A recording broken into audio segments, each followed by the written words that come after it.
Patch 1.2 is coming in less than a week. Here are 6 things you should start doing right now to prepare for patch 1.2. Part 1. Start collecting ingredients for core potions. Start collecting flaming flower stamens and mist flower corollas for the new warming bottles. They are also used for crafting pyro and cryo damage and resistance potions. Carrots and onions for the goulash recipe, which decreases shear cold rate. If you thought this was bad, you'll hate dying just by being in water in patch 1.2.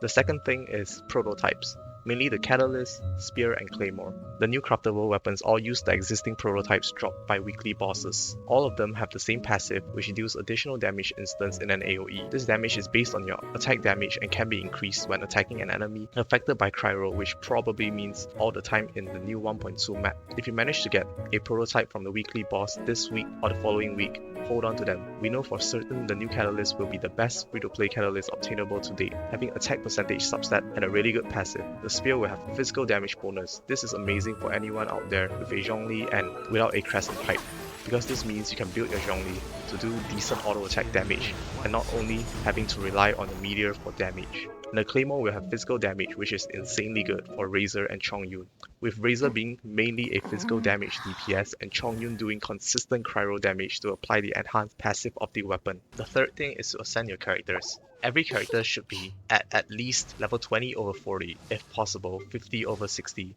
because in patch 1.2, they will be giving us free summons for each character reaching these ascending marks. I don't recommend reaching level 70 over 80 other than on core units of your team because the resource required to do so is insane. It takes well over 10 runs of the corresponding elemental boss, which is around 400 resin, which should be used to farm your artifacts or talent materials. Next, level the Traveler. He's the easiest character to ascend because you can get his materials just by leveling your adventure rank. This gives you free summons from the 1.2 achievements as well. He is a sword user which everyone has access to, which is the main reason because there is an insane new weapon being given out specifically for the 1.2 event called the Festering Desire. This sword receives an EXP bonus, making it easier to bring up to the standard of your other weapons. It has a 60% damage boost and a 35% crit rate boost in a new area, which is absolutely insane, and also reduces shear cold rate. This effect alone makes this weapon a must-have for exploring the new area. Number 5. Resin. Stop wasting fragile resin and resin. With 1.2 comes 2 new dungeons that drop new artifacts. These artifacts will be the best in slot for cryo and hydro units. If you are farming artifacts for Child and Mona, stop. Condense all your resin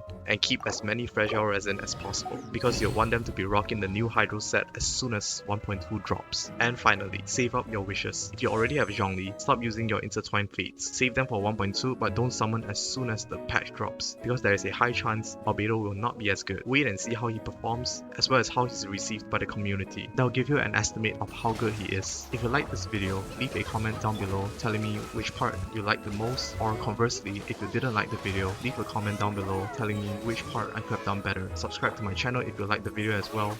It really helps me out a ton, and stay tuned, I'll be uploading a new video very soon. Thanks for watching.